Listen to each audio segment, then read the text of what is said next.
নমস্কার বন্ধুরা, হেসেল বনলক্ষ্মীতে আপনাদের সকলকে স্বাগত। আজ আমি বানাচ্ছি পারফেক্ট গাজরের হালুয়া। তাই আসুন বন্ধুরা, স্কিপ না করে আপনারা প্লিজ সম্পূর্ণ ভিডিওটি দেখুন আর এরকম পারফেক্ট গাজরের হালুয়া বানিয়ে নিন।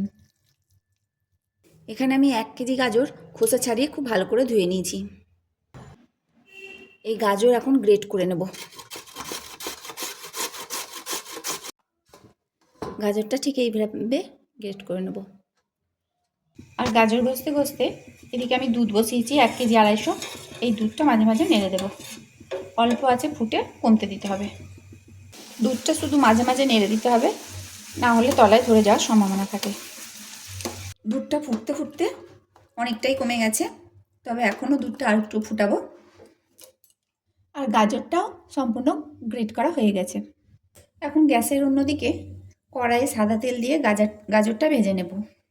দুধটা একটু কমতে থাক, মোটামুটি 1/3 করে নিতে হবে দুধটা। এখানে আমি সাদা তেলে করছি, তবে আপনারা প্রথম থেকে ঘিতেও করতে পারেন। তেলটা গরম হয়ে গেছে, আমি দিচ্ছি 2টো তেজপাতা। এখন গ্রেট করে নেওয়া গাজর এর মধ্যে দিয়ে দিচ্ছি। গাজরটা এখন খুব ভালো করে ভেজে নেব। এইভাবে হালুয়া করলে একটু সময় লাগে, কারণ গাজর গ্রেট করতে হয়, দুধকে ক্ষীর করতে হয়, কিন্তু এটাই হচ্ছে গাজরের হালুয়া বানাবার পারফেক্ট নিয়ম। আর খেতেও হয় খুবই সুস্বাদু। তবে সহজেও করা যায়, গাজর সেদ্ধ করে নিয়েও হালুয়া বানানো যায়।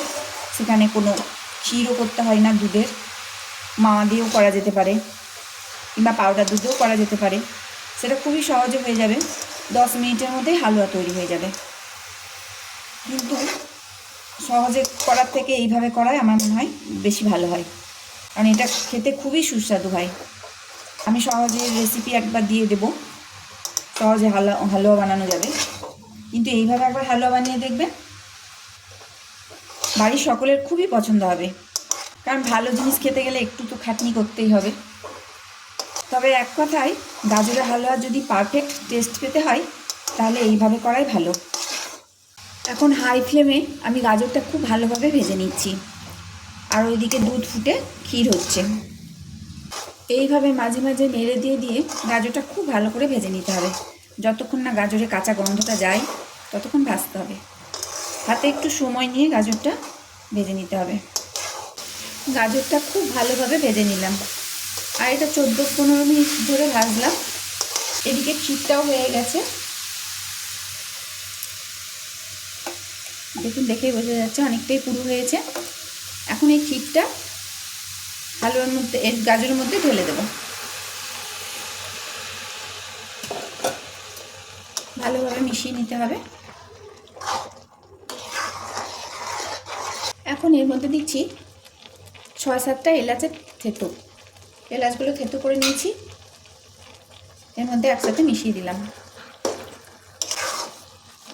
দিয়ে দিচ্ছি কটা কাজুর টুকরো, 17-18টা কাজু ভেঙে নিয়ে এর মধ্যে মিশিয়ে দিচ্ছি।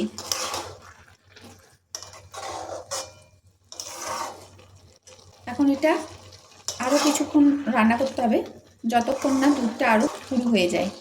ক্ষীরের সাথে গাজরটা এইভাবে মাঝে মাঝে নেড়ে নেড়ে রান্না করতে হবে। তলায় ধরে যাওয়ার সম্ভাবনা থাকে, তাই মাঝে মাঝে নেড়ে নিতে হবে। আরও 5 মিনিট ক্ষীরের সঙ্গে গাজরটা নেড়ে নিলাম। ক্ষীরটা প্রায় শুকিয়েই গেল। এখন এর মধ্যে দিচ্ছি 150 গ্রাম মতো চিনি। যেহেতু এখানে আমি দেশি গরুর দুধ ইউজ করেছি, তাই দেশি গরুর দুধ এমনিতে একটু মিষ্টি, আর গাজরে মিষ্টি, আমি এখানে 150 গ্রাম চিনি দিলাম। তবে এখানে আপনারা আপনাদের পরিমাণ মতো চিনিটা ইউজ করতে পারেন। তবে 150 গ্রাম দিলেই গাজরের হালুয়াটা পারফেক্ট হবে। এর থেকে বেশি যদি মিষ্টি দেওয়া হয় তাহলে আমার মনে হয় একটু মিষ্টিটা বেশিই হয়ে যাবে। তবে চিনিটা আপনারা আপনাদের স্বাদ মতো দেবেন। এখন চিনিটা দেওয়ার পর আরও কিছুক্ষণ নেড়ে নিতে হবে, যতক্ষণ না হালুয়াটা একটু শুকনো শুকনো হয়ে আসে। চিনি দিলে একটু পাতলা হয়ে যায়, চিনি থেকে যে রসটা বেরোয় তাতে হালুয়াটা একটু পাতলা হয়ে যায়। তাই এখন কিছুক্ষণ নেড়ে নেব। আর রেসিপিটা যদি আপনাদের ভালো লাগে তাহলে প্লিজ লাইক, শেয়ার, কমেন্ট করুন। আর যে সকল নতুন বন্ধুরা আমার এই রেসিপিটা দেখছেন তাদেরকে চ্যানেলটিকে সাবস্ক্রাইব করার অনুরোধ রাখলাম। আর তার সঙ্গে পাশে থাকা বেল আইকন অবশ্যই প্রেস করবেন, যাতে আমার নতুন নতুন ভিডিও আপনাদের মোবাইলে আগে পৌঁছায়। আশা করি রেসিপিটা আপনাদের সকলের খুবই ভালো লাগবে। নাড়তে নাড়তেই সমস্ত ঘিটা শুকিয়ে গেল। এই যে এখন কড়াই থেকে নেমে যাচ্ছে, এটা এখন পুরোটাই শুকিয়ে গেছে। এখন এর মধ্যে দেবো আমি 1 চামচ মতো ঘি। এটা গাওয়া ঘি, আমার ঘরে তৈরি করেছি। এই রেসিপিও আমার চ্যানেলে দেওয়া আছে, আপনারা প্রয়োজন মতো দেখে নিতে পারেন। এই ঘিটা শেষে দিলাম, তাতে হালুয়ার একটা ঘিয়ের সেন্ট থেকে যাবে, তার জন্য ঘিটা শেষে দিলাম। যে আমি সাদা তেলে হালুয়াটা বানালাম, কিন্তু খেয়ে মনে হবে ঘিয়ের হালুয়া।